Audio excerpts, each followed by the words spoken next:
Hello and welcome to the third session of QGIS Basics, and in this session we'll be looking into thematic mapping of our shapefile. So let's get started and jump into our QGIS. So let's start the third session for QGIS Basics, and in this session we'll be creating a thematic map for our shapefile. So regarding the shapefile we have done in the session 1, and regarding the raster file we have done in the session 2. So go to our shapefile, zoom to layer. Now we'll create a thematic map out of the shapefile. So I'll just look at the attribute table, just right click on the shapefile and go to attribute table. Now this is the attribute table. Here you can see a column by the name of state, then we have population, we have literacy rate, we have percentage forest, rainfall and infant mortality rate. So these all attributes can be used to create a thematic map. So I'll close it and I'll just open the layer properties. I'll just double click on my shapefile and this is the layer properties option. So I'll go to the symbology and at the top you can see a single symbol option. So you have to drop it down and then you can select different options like categorized, graduated, rule based, inverted polygons, 2.5D.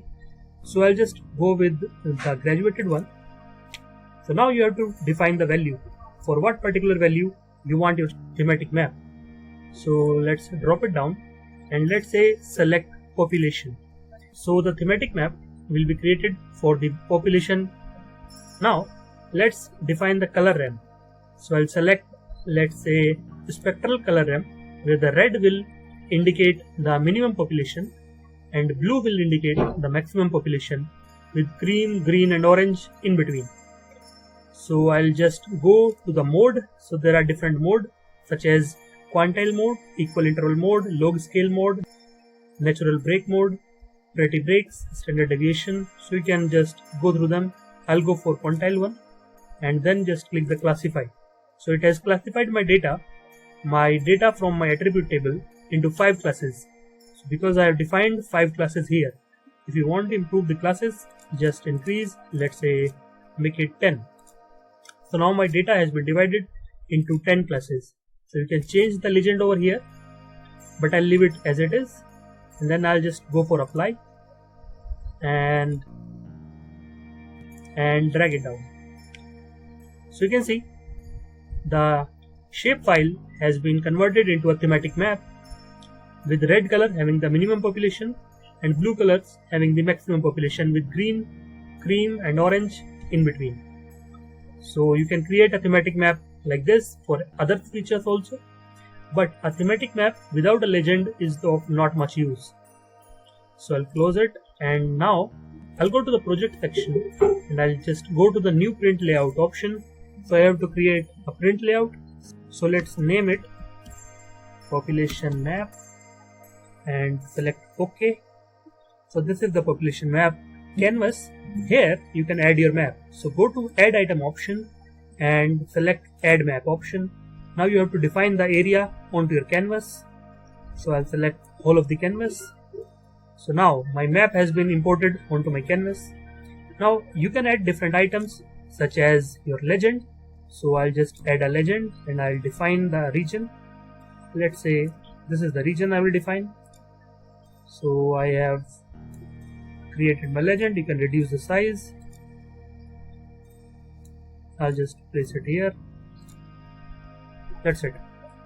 Next I'll just add a scale. So go to add item and add a scale bar. You have to define the region again. So I'll place it here.